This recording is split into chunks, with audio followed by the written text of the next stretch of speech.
আমরা এসেছি টাঙ্গাইল জেলার ঘাটাইল থানা ক্যান্টনমেন্ট এরিয়া মাইদারসালা।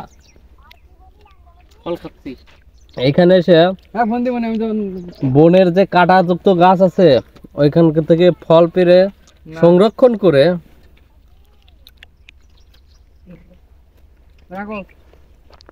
ফলটা ভাই একটু দেখান। হাতে নাই ফলটা, গাছে তো কাঁচা ফল, কাঁটাযুক্ত গাছ, ফলটা পাকেনি, পাকলে লাল হয়, প্রচন্ড মিষ্টি। এক একটা ফল শরীরের জন্য অ্যান্টিবায়োটিকের কাজ করবে।